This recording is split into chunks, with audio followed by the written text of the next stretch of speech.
أعوذ بالله من الشيطان اللعين الرجيم. بسم الله الرحمن الرحيم. الحمد لله رب العالمين، والصلاة والسلام على نبي الكريم وعلى آله الطيبين الطاهرين المعصومين المنتجبين، ولعنة الله على أعدائهم من الآن إلى قيام يوم الدين. آمين يا رب العالمين. أما بعد، فقد قال الله تبارك وتعالى في محكم كتابه المبين وهو أصدق الصادقين وقوله الحق. بسم الله الرحمن الرحيم. يا أيها الذين آمنوا كتب عليكم الصيام كما كتب على الذين من قبلكم لعلكم تتقون. صدق الله العلي العظيم وصدق رسوله النبي الكريم. سامعین گرامی قادر، ناظرین محترم، ماہ رمضان المبارک، استغفار، دعا، مناجات، قرب الہی، مروت، محبت، لطف، توفیق الہی ہمارے شامل حال رہتی ہے. ہم بارگاہ رب العزت میں حاضر رہتے ہیں، اس کے مہمان ہیں. اللہ ہماری دعاؤں کو قبول کرتا ہے. ہماری سانس، ہماری نیند، ہماری نیکیوں کا تصور، سوچ، سب عبادت الہی میں شامل ہے. زیادہ زیادہ نیکیوں کی طرف توجہ اور دوسروں کو بھی متوجہ، دوسروں کے کام آئے، نصرت الہی، نصرت دین کی طرف قدم بڑھانا ہے. یقیناً ماہ رمضان المبارک ہر لمحے، ہر چیز ہمیں ایک رہنمائی اور ایک ہدایت، ایک پیغام، ایک نصیحت لے کر آئے. 30 روزے اور 30 پیغام، رحمت، نعمت، برکت، اطاعت خدا، اطاعت رسول، اطاعت امام. 30 منزلیں، 30 تقوی کی زینت، 30 تقوی کے زینے، جو ایک ایک دن ایک ایک زینے پر ہم عبور کریں گے. اس کے بعد انشاءاللہ ہم لوگ تقوی تک پہنچ جائیں گے. پیغمبر اسلام احمد مصطفیٰ محمد مصطفیٰ صلی اللہ علیہ وآلہ وسلم نے جو فارمولہ بتایا ہے، پیغام بتایا پہلے دن سے. خواب غفلت میں تھے تمہیں جگایا گیا، ہوشیار کیا گیا، قرآن کی تلاوت کیا، درس دیا گیا. تیسرے دن تمہیں عقل و فہم کی دعوت دی گئی، عقل و فہم مل گیا، ہوشیاری ہو گئی. تو اب اللہ کے ذکر میں تمہیں لذت محسوس ہونا چاہیے. ہر ذکر میں لذت نہ ہو، بیکار، فضول، بکواس، ادھر اٹھنا، ہنسی مذاق میں وہ لذتیں نہ ہوں، بلکہ اصل لذت ذکر الہی میں. اور لذت محسوس ہو جائے تو استغفار کرو. اور پھر اس کے بعد ہے کہ اللہ کے تمام نافرمانیوں سے بچتے رہو، رضا الہی کے لیے کام کرو. لیکن یہ چند دن کے نہیں ہو. 7ویں دن یہ دعا کی گئی کہ اللہ ہمیں اپنے ذکر میں دوام دے دے، ہمیشگی دے دے. وقتی موسمی پھل نہ ہوں ہم، بلکہ ہر لمحے اتنا ہو کہ ہم ریگولر ہو جائیں. ماہ رمضان میں نماز شب کے پابند ہیں تو صرف ماہ رمضان ہی میں نہیں، یہ ہمیشگی ہو. اگر اچھا کام ہے تو ہمیشہ ہونا چاہیے. اور اس کے بعد ذکر الہی میں دوام، ہمیشگی مل گئی ہے تو آؤ مخلوق خدا کی طرف آؤ، تاکہ مخلوق خدا سے خدا راضی ہو، خالق راضی ہو. جو لوگ مخلوق خدا یعنی خدا کے بندوں کو راضی نہیں کر پاتے، ان سے خدا کہاں راضی ہو جائے. اسی لیے پیغمبر اسلام صلی اللہ علیہ وسلم نے 8 ماہ رمضان کی دعا میں ایک زینہ بیان کیا ہے، ایک پیغام دیا ہے. اس پیغام میں کتنی باتیں ہیں. بسم اللہ الرحمن الرحیم اللہم ارزقنی فیہ رحمت الایتام و اطعام الطعام و افشاء السلام و صحبت الکرام بطولک یا ملجع العاملین۔ اے معبود، اے میرے خالق، مجھے اس مہینے میں توفیق عطا کر کہ یتیموں پر مہربان رہوں اور لوگوں کو کھانا کھلاتا رہوں اور بآواز بلند سلام کروں۔ شرافت دار، نیکوکار، اچھے لوگ کی مصاحبت، صحبت، ہم نشینی، ان کے ساتھ اٹھنا بیٹھنے کی ہمیں توفیق عطا فرما۔ آرزو مند کی پناہ گاہ، تمام آرزویں بارگاہ رب العزت میں ہوتی ہیں اور اللہ ہر آرزو کو پورا کرتا ہے۔ اس دعا میں چند باتیں محور کر رہی ہیں، گردش کر رہی ہیں عبادتوں میں۔ پہلی چیز ہے یتیم بے نواؤں کی سرپرستی اور ان پر خاص توجہ۔ یتیم پروری بہت ضروری ہے۔ کھانا کھلانے کے لیے دسترخوان بچھانا، خود ہی نہیں کھا لینا، خود غرضی اور خود ضرورت اور خود خواہشی اپنی خواہش کو پورا کر دینا، یہ تو جانوروں میں بھی آتا ہے۔ تیسری چیز ہے اسلامی آداب کی رعایت۔ اسلام نے آداب اٹھنے بیٹھنے، سونے جاگنے، چلنے لیٹنے، سونے جاگنے، یہاں تک کہ ٹوائلٹ باتھ روم جانے کے بھی آداب بتائے ہیں۔ اور سلام میں پیش قدمی، انتظار نہ کرے کہ لوگ مجھے سلام کریں، سلام میں پہل کرے۔ اور دوست اور رفیق کا مسئلہ کہ دوست کون ہو، ساتھی کون ہو۔ اللہم ارزقنی فیہ رحمت الایتام، اسلام یتیموں، مسکینوں اور بیواؤں، بے سہارا غریب طبقے کا سہارا دینے اور ان کی مکمل کفالت کرنے اور ان سے پیار کرنے اور انہیں کھانا کھلانے اور انہیں وسائل ضروریات زندگی عطا کرنا، مہیا کرنا اور انہیں آسودگی فراہم کرنے کی بنا صرف ترغیب دیتا ہے، رغبت دلاتا ہے، بلکہ معاشرے کی بے کس، محروم، نادار طبقے جن کے پاس کچھ نہیں ہے اور سوسائٹی کے محتاج، بے سہارا اور معصوم بچوں کی کفالت کے اہتمام کا حکم بھی دیتا ہے۔ معاشرے کے اس طبقے کو محروم رکھنے والوں کے لیے اسلام نے سخت وعید سنائی ہے، وعدہ کیا ہے اور کہا ہے کہ دین اسلام کو جھٹلانے والے وہ لوگ ہیں جو یتیموں کو دھکا دیتے ہیں، ان سے پیار نہیں کرتے، ان کی کفالت دیکھ بھال نہیں کرتے، انہیں آسودگی دینے میں اپنا مال خرچ نہیں کرتے، ان کی زندگی بھی اچھی ہو جائے لیکن اپنا مال بچاتے ہیں۔ وہ یتیموں کی ایسی کفالت نہیں کرتے جیسے اپنے بچوں کی کرتے۔ ایسے لوگوں کو دوزخ کی عبرتناک عذاب کے وعید سنائی گئی ہے، وعدہ کیا گیا ہے، خبر دی گئی ہے۔ جو اپنی نمازوں کی تو بڑی فکر کرتے ہیں مگر سوسائٹی کے محروم محتاجوں کے سروں پر سایہ نہیں بنتے، انہیں اپنی نمازوں کا تو بڑا فکر رہتا ہے مگر وہ ان کے محتاج یتیموں کی فکر نہیں کرتے۔ ایسے نمازیوں کو قرآن پاک میں ریاکار کہا گیا ہے جو نماز تو پابندی سے پڑھتے ہیں لیکن وہ نماز کی اصل روح سے غافل ہیں کہ نماز کی اصل روح کیا ہے، رضا الہی۔ دراصل یہ نمازیں ان نادار اور بے کس طبقے کی مدد کا سبب دیتی ہے۔ حالت رکوع میں زکوٰۃ دینا امیر المومنین کا، لوگوں کا خیال کرنا، نماز جماعت پڑھ رہے ہیں اور پیش نماز رکوع میں ہے اور ہم جوائن کرنا چاہتے ہیں تو ہم کہتے ہیں یا اللہ، پیش نماز کے لیے بھی حکم ہے کہ رک جاؤ، اس کو بھی جوائن کرنے دو۔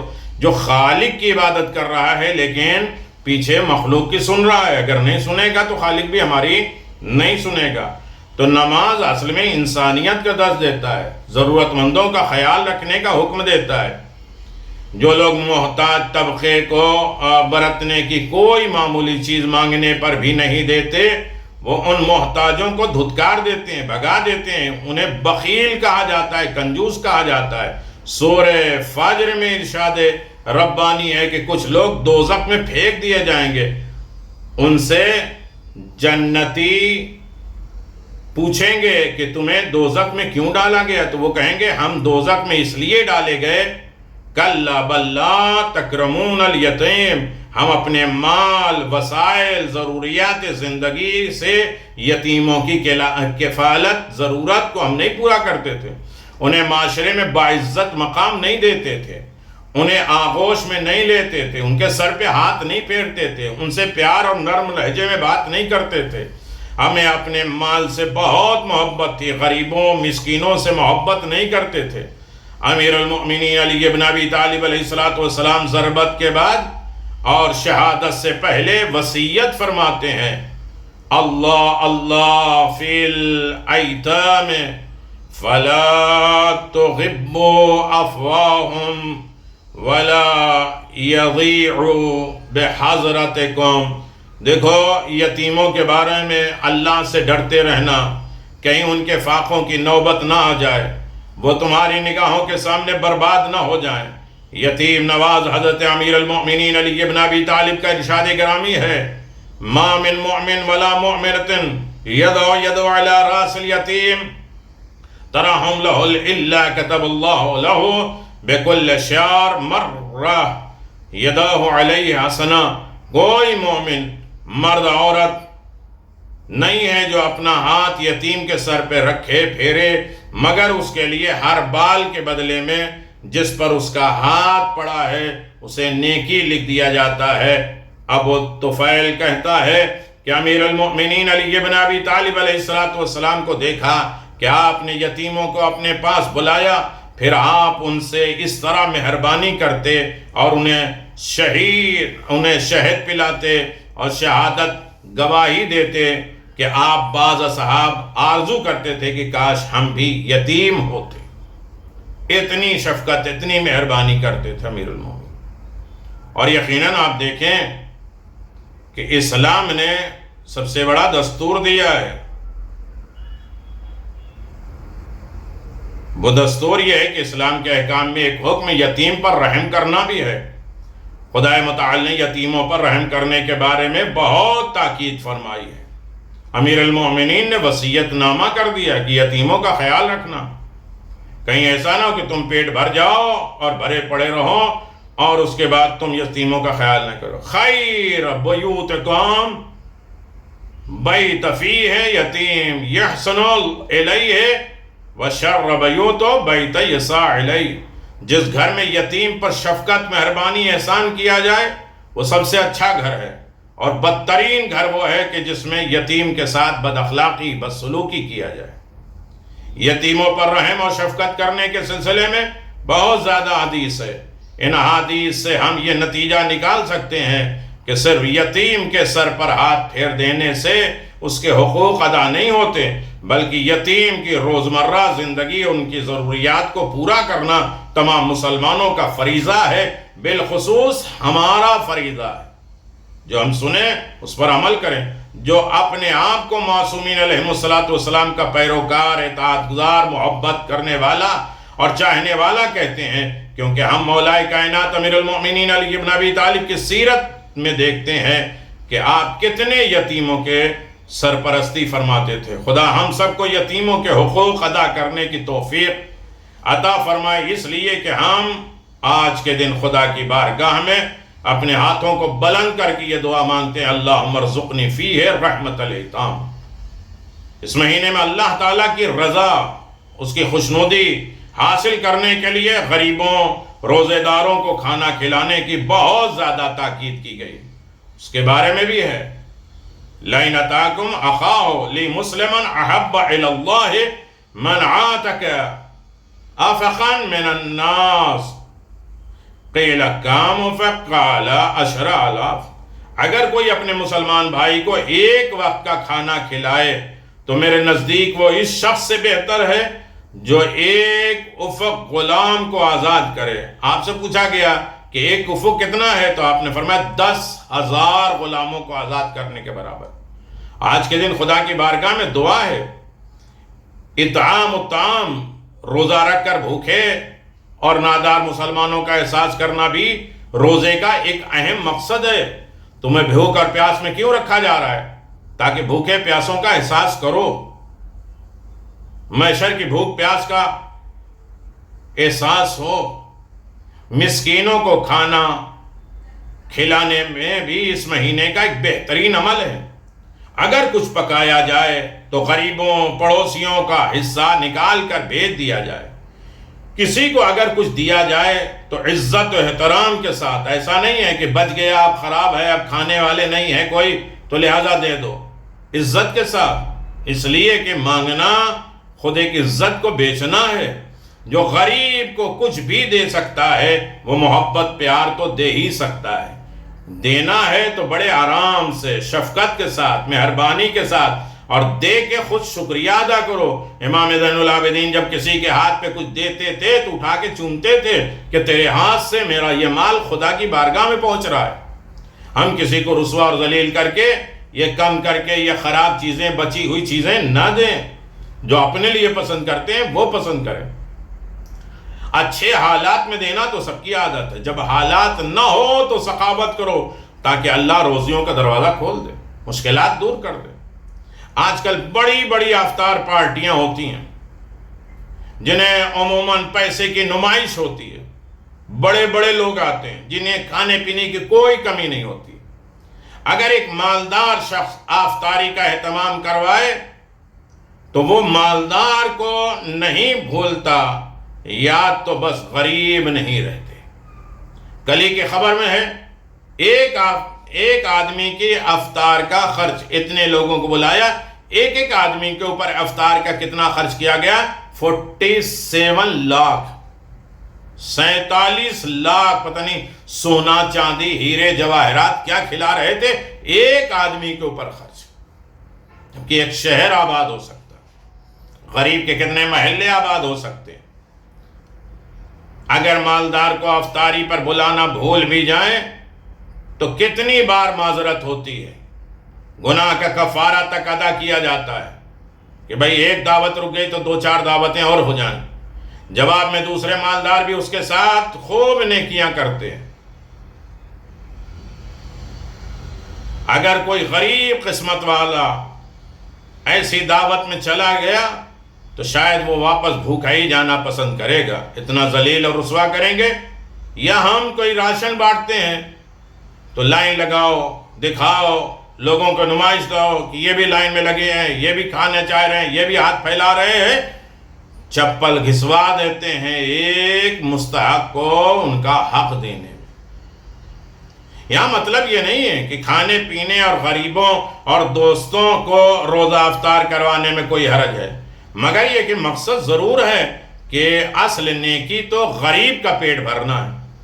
اگر یہ کام ہو رہا ہے تو پھر کسی کو کھلانے میں کوئی حرج نہیں، مگر کیا ہم نے کبھی مالداروں کو ماہ رمضان میں غریبوں اور یتیموں کا پتہ پوچھتے ہیں، ان گھر کو تلاش کرتے ہیں، یا امیر کو کھانا اٹھا کر غریب کے گھر کا رخ کر لیتے ہیں؟ اس کے علاوہ امیر کو غریب کے ساتھ ایک برتن میں کھاتے ہوئے کتنے بار دیکھا ہے۔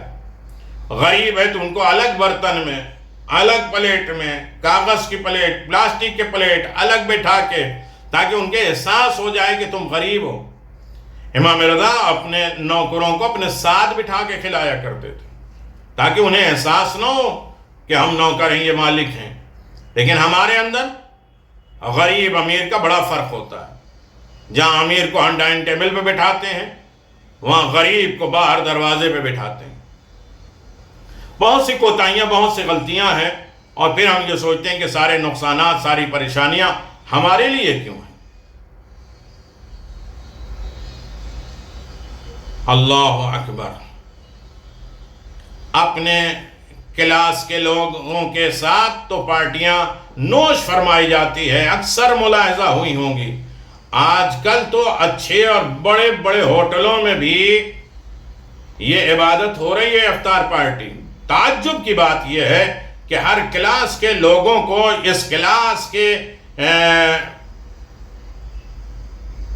پیش نماز اور رہنما اور لیڈر بھی مل جاتے ہیں، مگر رب العزت کا شکر ہے کھا پی کر نماز جماعت تو ہر جگہ ہو رہی ہے۔ بہرحال ماہ مبارک رمضان میں افطار دینا اور کھانا کھلانے کی بہت فضیلت ہے اور اہمیت ہے۔ امام زین العابدین علیہ السلام کی سیرت میں یہ ہے کہ آپ گوشت تیار کرتے تھے، پیالے پیالے کر کے سب تک پہنچاتے تھے، خود نان اور خرمے کے ذریعے افطار کرتے تھے۔ امام کاظم علیہ السلام نے فرمایا فَتَرَكَ أَخَاكَ الصَّائِمَ أَفْضَلُ مِنْ صِيَامِكَ، جو کوئی اپنے مسلمان روزے دار بھائی کو افطار کرائے اس نے اپنے اصل روزے سے بھی بڑھ کر اعلیٰ اور افضل کام کیا ہے۔ بحار الانوار 93 نمبر، مستدرک سفینۃ البحار جلد نمبر 6۔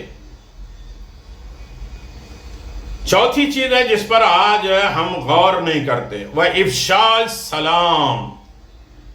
عزیزان محترم، جو کوئی بھی آداب اسلام کے آداب، طریقے قوم، سلام ایک محبت کو ٹرانسفر کرنے کا نام ہے۔ مسلمان جب ایک دوسرے سے ملاقات کریں تو سب سے پہلے سلام کریں۔ نہیں، ہر دن کے صرف دعا پڑھنا نہیں ہے، دعا سمجھنا ہے، اس پر عمل کرنا ہے، اور جو ہم سے خطاب کیا گیا ہے، تقوی کی ایک منزل دی گئی ہے، اسے کراس بھی کرنا ہے، تو اسے دیکھنا بھی ہے۔ امام حسین علیہ السلام نے فرمایا اگر امام حسین کے ہم چاہنے والے ہیں اور جانتے ہیں اور ماتم کرتے ہیں، اور یقیناً ہیں مولا کے چاہنے والے، اور اللہ جب کسی کو گفٹ اور تحفہ دینا چاہتا ہے، جب کسی سے خوش ہوتا ہے، کسی کو خیر دیتا ہے، تو اسے محبت حسین اور زیارت حسین کا تحفہ دیتا ہے۔ لا تأذنوا لأحد حتى يسلموا، جو کوئی سلام نہ کرے اس کے بات کرنے کی اجازت نہ دو، اس کو جواب نہ دو۔ دوسری حدیث میں ہے البخل الناس من بخل بالسلام، بخیل کنجوس ترین شخص وہ ہے جو سلام کرنے میں بھی کنجوسی کرے۔ عام طور پہ لوگوں کے ذہن میں یہ سوال ہے کہ کیا نااہل کو بھی سلام کرنا چاہیے؟ اس کے جواب میں امام حسین علیہ السلام فرماتے ہیں ابن کلو سأل علی ابن ابی طالب علیہ السلام فقال یا امیر المؤمنین علی مذنب هذه الامة فقال عليه السلام يرى الله عز وجل التوحید واہلہ ولا نرى للسلام علیہ اہلہ۔ امیر المؤمنین علی ابن ابی طالب نے ایک شخص کو سلام کیا اور کسی نے پوچھا امیر المومنین اس امت کے گناہگار کو سلام کر رہے ہیں آپ نے فرمایا خدا بند عالم اسے توحید کے لیے اہل جان دے رہا ہے اور تم اسے سلام کا بھی نہیں سمجھتے۔ امیر المؤمنین علی ابن ابی طالب علیہ السلام کی سیرت پر عمل کرنے کے لیے ہم آج کے دن خدا بند عالم سے دعا کریں کہ اے خدا ہمارا شمار سلام کرنے والوں میں فرما۔ خدا سے آج کے دن دعا کی ہمیں نیک لوگوں کے ساتھ رہنے کی توفیق دے دے۔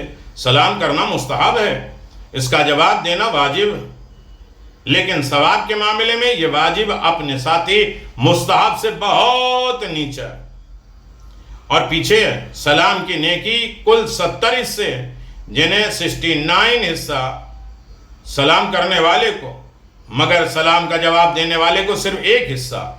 السلام 70 حسنہ 99 للمبتدی والواحد للراد۔ اسی طرح روایت میں ہے کہ جو شخص بھی کوئی بلند آواز سے سلام کرے، چاہے خالی گھر ہو، چاہے کسی مسلمان مومن کو ہو، اپنے گھر کی نیکیاں اور بھلائیوں کا مرکز بنا لیتا ہے، محبتوں کو جما لیتا ہے، غصے کو ٹھنڈا کرا دیتا ہے جو سلام کرتا ہے۔ صحبت الکرام، یہ سب سے بڑی چیز ہے۔ امام زین العابدین علیہ السلام نے فرمایا کس کے ساتھ اٹھو، کس کے ساتھ بیٹھو، کس کے ساتھ دوستی کرو، کس کے ساتھ ہم نوائی کرو، دعا کا یہ حصہ ایک اچھے دوست رفیق کے درخواست پر مشتمل ہے۔ انسان کے اوپر اس اطراف کے لوگ بہت زیادہ ہیں جو ٹائم پاس کرنے والے، ہنسی مذاق کرنے والے، چٹکلے چھوڑنے والے اور طرح طرح کے فریب اور دھوکے دینے والے، شکوک میں لے جانے والے، خدا سے دور کرنے والے، بخل اور کنجوسی کرنے والے، مکاری کرنے والے، دھوکہ دینے والے بہت ساتھی ملیں گے۔ خصوصاً ان کے دوست اس کے اوپر فکری اور عقائدی لحاظ سے سب سے زیادہ اثر ڈالتے ہیں، جس کے بارے میں رسول خدا صلی اللہ علیہ وسلم اس طرح ارشاد فرماتے ہیں: المرء علی دین خلیلہ فَلْيَنْظُرْ أَحَدُكُمْ مِنَ الْبُخَارِ يُخَالِفُ، انسان اپنے دوست کے دین پر ہوتا ہے، دوست کے ذریعے پہچانا جاتا ہے، دوستی ہی کے ذریعے بلایا جائے گا محشر میں۔ اس لیے ان کے لیے ضروری ہے کہ وہ یہ دیکھیں کہ وہ کس کو اپنا دوست بنا رہے ہیں۔ اس روایت میں انسان کے اوپر جو اثر ہوتا ہے اس کو بیان کیا گیا ہے کہ انسان کے اوپر اس کے دوست کا اثر ہوتا ہے، اس کے ساتھی کا اثر ہوتا ہے۔ اس کو اس طرح بیان کیا جا سکتا ہے جس طرح پیٹرول کو شکر کے ساتھ نہیں رکھا جاتا کیونکہ شکر میں پیٹرول کی بو بس جاتی ہے، اسی طرح انسان کے اوپر اس کے دوست کا اثر بہرحال پڑ جاتا ہے۔ اس لیے ضروری ہے کہ ہم اپنے آپ کو دوستوں سے محفوظ رکھیں، ایسے دوستوں سے جو فتنہ ہو۔ وَأَلْحِقْنِي بِالصَّالِحِينَ، اچھے دوست ہوں، نیکوکار دوست ہوں، کریم دوست ہوں، اللہ کی طرف بلانے والے دوست ہوں، خوف خدا دلانے والے دوست ہوں، شخص یقین کی طرف بلانے والے دوست ہوں۔ بِالطَّوْلِكَ يَا مَلْجَعَ الْعَامِلِينَ، آخر اس فکرے میں ہم خود خداوند عالم سے متوسل ہیں، توسل کر رہے ہیں کہ یہ ساری التجائیں، یہ ساری فریاد، یہ ساری استغاثہ بغیر تیرے لطف و کرم کے طراب کے سوا کچھ بھی نہیں ہے۔ دور سے پانی دکھائی دے گا، قریب آئے گا تو ریتی دکھائی دے گا، حقیقت کچھ نہیں ہے، تیرے کرم کے بغیر کچھ بھی نہیں، تیرے لطف کے بغیر کچھ بھی نہیں۔ نہ ہماری نماز، نہ روزہ، نہ اچھائیاں، نہ خوبیاں، یہ عنایت الہی ہے، توفیق خدا پروردگار ہے۔ اس لیے ہمیں اپنے حفظ و امان میں رکھ لے پروردگار۔ اگر یہ تمام کا خلاصہ اس سے سن لیا کرے، یہ کیا جائے کہ دعا کا پیغام کیا ہے؟ یتیم نوازی، غریب فقراء کو کھانا کھلانا، سلام کو عام کرنا، اچھے لوگوں کے ساتھ دوستی اور ہم نشینی، اٹھنا بیٹھنا رکھے۔ دعا کا منتخب یہ ہے افشاء السلام، یعنی بلند آواز سے سلام کرنا نہیں ہے، بلکہ ان معنوں میں کہ انسان جس سے بھی ملے اسے سلام کرے، سلام کو عام کرے، ریلیشن، لنک جوڑے، یہ زنجیر ہے سلام۔ امام صادق علیہ السلام فرماتے ہیں افشاء السلام کا مطلب یہ ہے کہ انسان جس کسی سے بھی ملاقات کرے سلام کرنے میں کنجوسی نہیں کرے۔ رسول خدا صلی اللہ علیہ وسلم ارشاد فرماتے ہیں لا يستكمل عبد الایمان حتى يكون في ثلاثة الخصال انفاق من الاقتار وانصاف من النفس وبذل السلام لجميع العالم۔ انسان کا ایمان کامل نہیں ہوتا، مکمل نہیں ہوتا جب تک کہ اس میں تین خصلتیں، تین عادتیں نہ پیدا ہو جائیں۔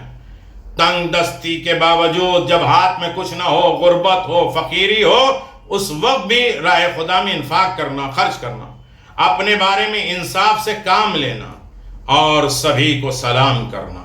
اگر یہ آ جائے تو سمجھو کہ ایمان آ گیا۔ تو عزیزان محترم، یقیناً عظمتوں سے بھرا یہ مہینہ، لطف و عنایات، اور اس میں ایک ایک پیغام اپنی زندگی میں اگر ہم ڈھالنا شروع کر دیں تو یقیناً ہر مشکل سے ہم خود بخود نجات پا جائیں گے۔ اب صرف اشارے میں 8واں پارہ قرآن مجید کا آپ نے پڑھا، سورہ انعام کا باقی حصہ اور سورہ اعراف کے کچھ حصے۔ سورہ انعام کے بقیہ حصے میں 4 باتیں ہیں۔ تسلی، رسول خدا کو تسلی دی گئی، مشرکین کے 4 حماقتیں، پاگل پنتی، دیوانگی بیان کی گئی، اللہ کی 2 نعمتوں کا تذکرہ ہے، 10 وصیتیں ہیں، تسلی ہے رسول خدا صلی اللہ علیہ وسلم۔ اس سورہ میں حضرت رسول خدا صلی اللہ علیہ وسلم کو تسلی دی گئی کہ یہ لوگ ضدی ہیں، معجزات کا بیجا مطالبہ کرتے ہیں، اگر مردے بھی ان سے باتیں کریں تو یہ پھر بھی ایمان نہیں لائیں گے، قرآن کا معجزہ ایمان لانے کے لیے کافی ہے۔ تسلی دیا پیغمبر کو اللہ نے۔ مشرکین کی 4 حماقتیں، بے وقوف پاگل پنتی ہے، یہ لوگ چوپاؤں میں اللہ تعالیٰ کا حصہ اور شرکا کا حصہ الگ الگ کر دیتے ہیں، شرکا کے حصے میں اللہ تعالیٰ کے حصے سے خلط ملط ملا دیتے ہیں، لیکن اگر اللہ تعالیٰ کا حصہ شرکا کا حصہ میں مل جاتا تو اسے برا نہیں سمجھتے۔ فقیری کو عار اور برائی سمجھتے ہیں، خوف سے کہ بیٹے ہمارے لوگ غریب نہ ہو جائیں، بیٹوں کو قتل کر دیتے ہیں۔ جانوروں کے تین قسمیں کے رکھی ہے، ایک جو ان کے پیشواؤں کے لیے مخصوص، دوسرے وہ جن پر سوار ہونا منع ہے، تیسرا وہ جنہیں غیر اللہ کے نام سے ذبح کیا جائے۔ یہ بیوقوفی تھی۔ جانوروں کے بچوں کو عورتوں پر حرام سمجھتے تھے، اور اگر وہ بچہ مردہ ہوتا تو عورتیں مرد دونوں کے لیے حلال سمجھتے تھے۔ یہ تھی ان کی بیوقوفی۔ اللہ تعالیٰ نے دو نعمتیں، کھیتیاں اور جانور، 10 وصیتیں پروردگار نے فرمائی، اور اللہ تعالیٰ کے ساتھ کسی کو شریک نہ کرنا۔ سورہ انعام میں ماں باپ کے ساتھ اچھا سلوک کرنا، اولاد کو قتل نہ کرنا، چاہے کسی وقت بچہ پیٹ میں ہو، کسی عمر کا ہو، اسے قتل نہیں کرنا، برائیوں سے بچتے رہنا، ناحق قتل نہ کیا جائے، یتیموں کا مال نہ کھانا، ناپ تول میں کمی نہیں کرنا، بات کرتے وقت انصاف کے مد نظر رکھنا، اللہ تعالیٰ کے عہد کو پورا کرتے رہنا، صراط مستقیم ہی کی اتباع کرنا، اور ان کے علاوہ 4 اور اہم نقاط کی طرف اشارہ کیا گیا ہے۔ گناہ جیسے ظاہری ہوتے ہیں ویسے باطنی ہوتے ہیں۔ ایمان اور زندگی، کفر اور موت، یہ سب چیزیں یقیناً سبیل اللہ کا اشکار مسکار اہل بیت ہیں۔ تفرقہ کرانے والوں سے اور فساد کرنے والوں سے بڑے والوں میں رسول خدا کا کوئی تعلق نہیں ہے۔ دوسرا حصہ سورہ اعراف میں جو ابتدائی حصے ہیں، اور اس میں 5 چیزیں بیان کی گئی ہے، اللہ کی نعمتیں، 4 ندائیں، 4 آوازیں، جنتی اور جہنمی کا مکالمہ، جنتی جہنمی سے پوچھیں گے، جہنمی جنتی سے پوچھیں گے، اللہ تعالیٰ کی قدرت کے دلائل، اور 5 قوموں کے قصے، اللہ تعالیٰ کی نعمتیں، قرآن، تمکین فی الارض، زمین پہ سکون، انسانوں کی تخلیق، انسانوں کے مسجود ملائکہ بنانا، فرشتوں کا سجدہ کرنا، انہی کے ضمن میں اعمال کے ترازو کا ذکر کیا گیا ہے، جیسے روایت میں ہے کہ خود انبیاء اور اہل بیت علیہ السلام میں سے اماموں کی شخصیت کو قرار دیا گیا ہے۔